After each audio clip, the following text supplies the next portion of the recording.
Hi everybody, I hope you're all well and enjoying all the videos that the amazing team at Stand Together Glam Together have organised for you all today. My name is Alice, I'm a hair and makeup artist from the UK, and today I'm going to be showing you how to create a super easy natural glam look using lots of multi-use products. Because let's be honest, who doesn't love products that you can use for more than one thing? All these tips and tricks today saves my back constantly carrying my super heavy kit around and saves me lots of pennies too. So before we get started with today's video, I'm going to tell you a little bit more about myself and about the charities that you guys can help support today. I've also inserted a few images of my recent work just so you can see what I get up to. I mainly work in the fashion, advertising and editorial part of the industry, but when I'm not on set, I'm up at the crack of dawn and getting all my gorgeous brides ready for their special day. I've worked as a makeup artist now for 5 years, and alongside my advertising work and my bridal business, I work as a freelance member of the Crown UK Pro team. Here I've worked at some incredible events like London Fashion Week and travelled up and down the UK hosting college and university demonstrations. My signature look is a glowing skin with a pop of colour. It's been a really tough year for us all in so many different ways, with the hair and beauty industry being in and out of work. So I was delighted when the amazing team at Stand Together Glam Together asked me back to do another video for you all. It keeps me out of trouble for a bit longer. But today isn't just about hair and beauty tutorials. We have two incredible charities that we're hoping to help support today. These charities are the British Red Cross and the Hair and Beauty Charity. So please, if you're in the position to, do donate what you can and enjoy the rest of the video.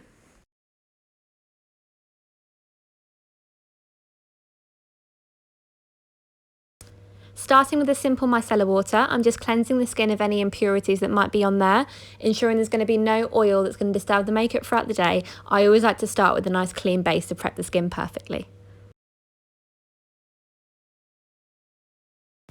Now I'm prepping the under eyes with my favourite eye cream. This is going to brighten, hydrate and plump the skin underneath the eyes, ready for our corrector and concealer. Applying an eye cream before any makeup helps to ensure whatever you're using stays put even longer. I always make sure that I apply eye cream in a sheer layer to make sure I don't overload the skin with too much product.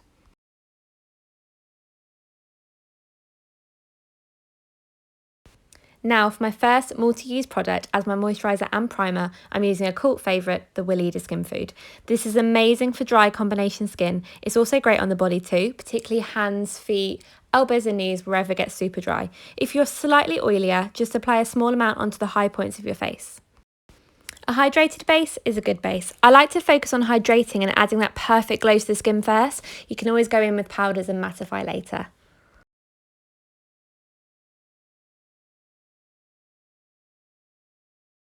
To add that extra glow onto the high points of the face, as I just can't quite get enough, I'm using the Glossier Future Dew. The nourishing oils and plant-based extracts in this serum instantly brighten the skin. It's the perfect 2-in-1, prepping the skin for your base and adding that extra glow as if you use a liquid highlighter.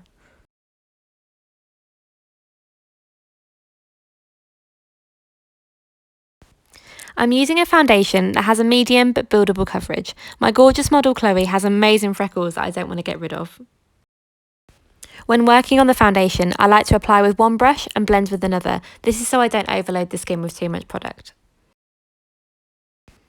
Always try to match your base as best as possible to your natural skin tone. You can always go in later with a bronzer or blush to add that warmth. You don't need to get your desired amount of coverage in this step. I like to use foundation to even out the skin tone and add any extra coverage with concealer later. To get that flawless but still natural looking base is all about your application. I like skin to still look like skin. I want to see those freckles. I've spent time prepping the skin, adding that hydration and glow, and I want to see that through the makeup. I prefer to work in multiple thinner layers, adding coverage where needed as I go for the most natural looking base.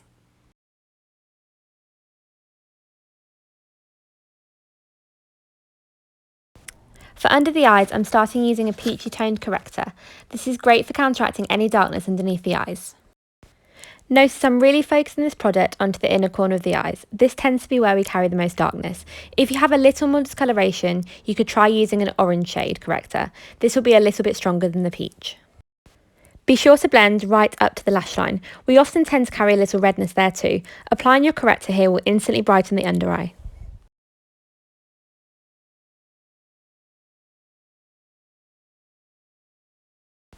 Using the Glossier Stretch Concealer, I'm adding a little bit more coverage underneath the eyes. Using the same method I use when applying foundation, apply with one brush and blend with another. The skin around our eyes is super thin and delicate. It's really easy to apply too much product here. I find if you apply a little bit too much product underneath the eyes, this is when it can tend to look a little bit cakey and can crease throughout the day. This concealer is my second multi-use product. I'm blending whatever's left on my brush really softly over the eyelid as a base for my eye makeup. Just make sure you don't apply too much product here. Just a wash of colour is perfect.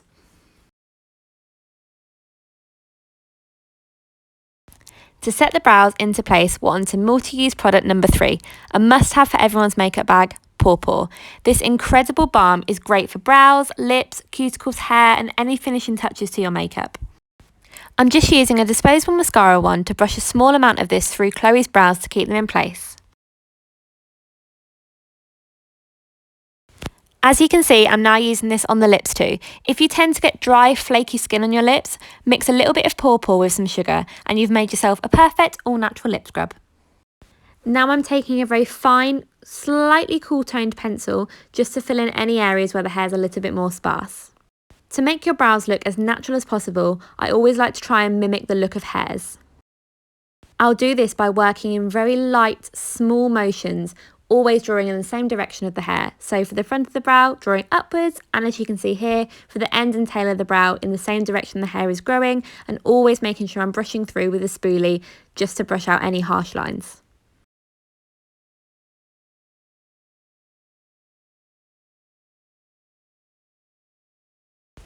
To add some warmth and dimension back into the skin, I'm going in with a cream bronzer. I love working with cream products for any contour, bronzing and blush.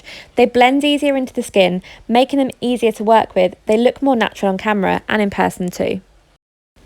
Use your foundation brush to blend this in to make it even easier when you're applying, and always blend upwards towards your ear for that lifted effect.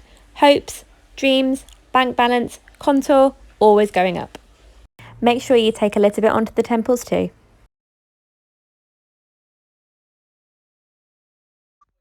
For blush today, I'm also using a cream. Rather than applying this to the apple of Chloe's cheeks and channeling that old school Aunt Sally chic, I'm following where we placed the contour. This is going to further lift and sculpt the face whilst adding that youthful pop of blusher. I use blush to add that natural rosy flush back to the skin, using my foundation brush to lightly buff on top of the blusher so it doesn't look like it's just been placed on top. Now taking whatever's left on my brush, I'm applying a small amount onto the temples and onto the nose for a more seamless blend of colour.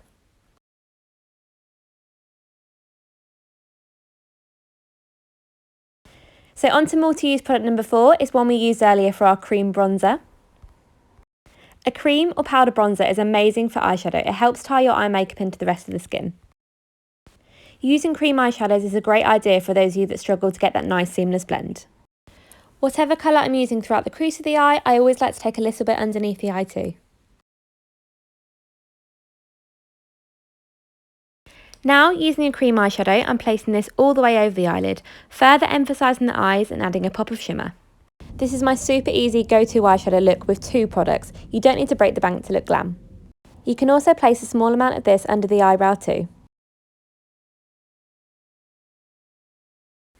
If you're not one for a bold eyeliner, but still want some sort of definition by your lashes, try using a soft brown pencil instead. You can smudge this with a brush, cotton bud, or even your fingers for a smoky, more diffused look. Focus the majority of product onto the outer corner of the eye to really open the eyes up. As we did earlier with our eyeshadow, I'm placing a small amount of the eyeliner underneath the eyes. This is going to further define the eyes and tie the whole look in together.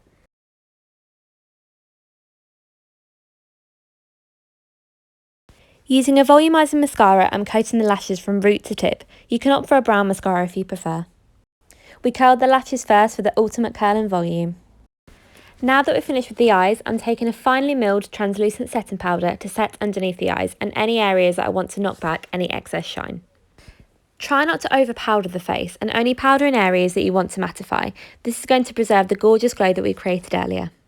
I tend to only set the base once I'm finished doing it. This allows me to add more blush and bronzer if I think I need to now that the eyes are done.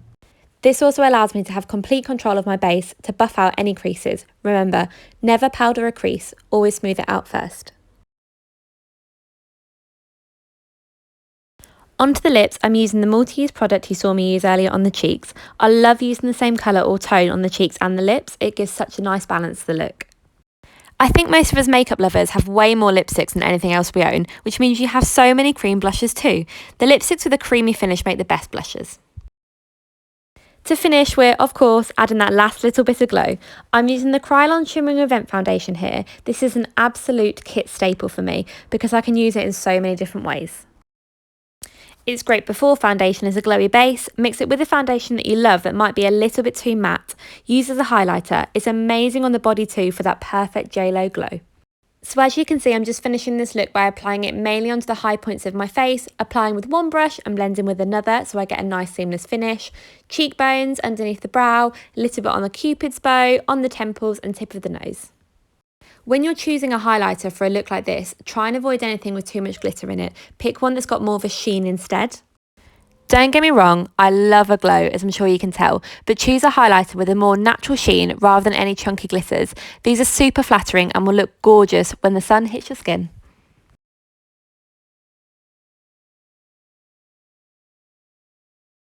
That's it, we're done, and it's as simple as that. Take your time, have a play, and try experimenting with the products that you already have at home in your makeup bag. Thank you so much for joining me. I hope you've enjoyed today's video, and thank you to the team at Stand Together Glam Together for having me again. And remember guys, if you can, please do donate. Thank you again so much. I hope you enjoyed.